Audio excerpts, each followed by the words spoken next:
بسم الله ما شاء الله تبارك الله ميل كستو oo dadkayga iga fiirsanayaan waa uga mahad celinaya ducadoodana Ilaahay Rabbiga Raxmaanka oo yaani saacabada iigu dhigay asxaan la iima reeban noloshii intii ugu xanuunka badnayd oo bini aadan maro waa soo maray waayo xanuunka aan la darsay waa midka igu dhaliyay in aan uga faa'iideysto in aan dadkaygu aan dhihi karo aniga dabin ku dhacay adinka dabin yaan ila dhigin taasa maanta ololahan keentay mudaharaadkii kale oo aad midiyaha qaar ay dhaheen Soomaali ma lahayn Soomaali waa la waayay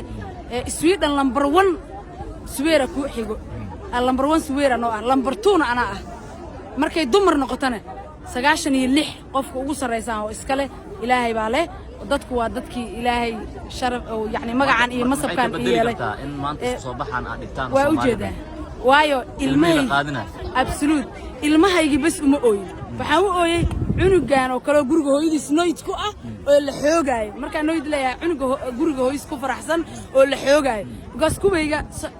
way hadleen iyagaba kubi aqliga laha gabadha weyn oo 16 jirka wiilka 15 jirka caalamka dhan wado haddana ilmihi kale la xoogo oo ayagana af carabi ku hadlayay marka waxaan aan ka hortagno see uga hortagnaa Soomaaliya haddii aan ninkaada isku dhacdeen 3 sano ka hor isku dhacdeen oo kala qorantiin still libirigan aad afkiisa ku jirto intuu asaga laqi lahaa dacwo kala furo waxaad ku tiraahdaa ilmihii ayaa aabahood u baahday si aad ilmihii u badbaadiso waxa ay soo martay nolol xanuun badan ninkayga anigoo been nagala kala sheego taas hal ogaado aadaan u mahadsantiin maanta farxadayda ma la koobi karo oraan u sheegay ilmihayga waa maqayn ilmihiina u soo istaagay soo bax marka indhahay ilmihiina aniga godkan ku jira godka yaa leela galin maxaa loo cuskanaa hadda kiiskaaga maxaa intuu maraa dadka aan mas'uulada dadka Soomaalida ee bulshada laga yaabo inay ka daawanayso wax badan aanan ka ogeyn arintan meeshay soo martay intuu maraa hadda arintan kiiskayga waxa xanuun yar leh Soomaalida inta badan ku wareertay maadaama la igu eedeeyay kiiska ugu xun qof daroogista ah qof dilaa ah qof ilmaha jarjarto iyaguna ayagoo ibaarin sharciga ugu xun oo noocaas ay ilmahayga ku arursadeen markii xatii cunug kale Ilaahay calooshayda galiyo anana warkeenin ay igu yimaadeen isbitaalka 45 daqiiqo cunugtii oo dhalan socialka soo hor istaagay taas ay ugu xanuun badneed marka ka waran markaas oo kale shalaytada noloshaada ku timid inaad dalka u soo haajirtay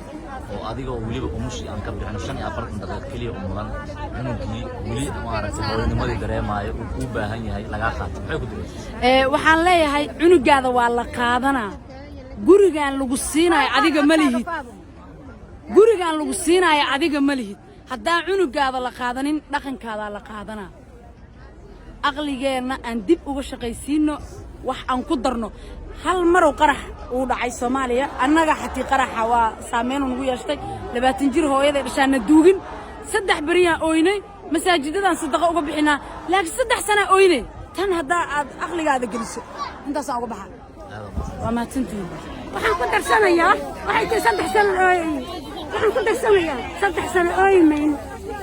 allaha duu wadanka jooga oo maanta raba inay sii fadhiyaan waxaan kula talinayaa codkayga gaarsiisaan oo aan kula talinayaa inay caruurtooda ka kaxaystaan halkan naftooda waa baac ilmahooda waa baac dhaqankooda waa baac diintooduna waa baac xaqiiqada markii loo hadlo waxaan intaa ku daray dawladda Sweden dadka waxay siisay magangeliyo laakiin magangelyadii waa ka hanqaacisa sharciga dadku ma yaqaan luqadda ma yaqaan ayaga sharcigan samaystay waa in laga tafaftiraa oo loo sheegaa oo loo iskuul looga dhigaa dhaqanka wadanka haddaan dhaqanka wadanka ay qofka aqoon ilmihiisa in la qaato maaha waa in loo furaa seminar baan anagu dhahnaa seminar loo furaa wadanka markuu soo galo laakiin waa ku soo aruursanayaa waxaan doonaan kugu samaynayaa maaha war habraha socialkuna waa dhaqan u soo diyaar garoobay dalka iyo dadka inay daada ka dhigaan dhibtoo dhan waa habraha socialka xaqiiqada waa lacagdaan dhaqaalihii adduunka degay dad caruurtiisa bay lacagta safaariya ku cunayaan assalaamu calaykum waxaan fursadan qaaliga uga faa'iideysanayaa maanta waxaan farayaa anigu hal fariin baan waxaan farayaa nimanka Soomaaliyeed ee caruuraha intay ku dhaleen qurbaha haddana aan ka warhaynin waxaan maanta u joognaa caruur yar yar oo la qaatay oo aabahood iyo hooyadoodba iyagoo gacmaha is haystaan la qaatay bal waxaad xisaabisaa hooyooyinka keligooda ee carruurta yar haysta ee aabbahoodna uu meel kale ku raaxaysanayo ama naag kale oo cusub uu la degan yahay ama uu uga tegayo waddankee u leeyahay naagta buuqeedii baa batay marka waxaan halkan uga faa'iidaysanayaa raggu carruurta iyagaa dhalay iyagaa maalinta qiyaamo la weydiinaya iyagaa ka mas-uula hadday gabadha kala tagaan carruurtooda waa inay ka warhayaan anugu maanta intaasaa fursad ogadaya waddankaynu nimi waddanaynu isku hallayn karna maaha waddankeenni waynu ka nimi inaynu gacmaha isqabsanno inaynu community samaysanno inaynu magaca soomaaliyeed u midowno inaynu carruurteenna u midowno waad aragtaan halkaa iminka ragga jooga waxay u badan yihiin carab soomaaliinta joogtaa waa farakuturis waxa halkaa isugu yimi waa dumar meel kastoo aad tagto iskuul bannaan carruur lagu ciyaarsiinayo hadday ballan leeyihiin hadday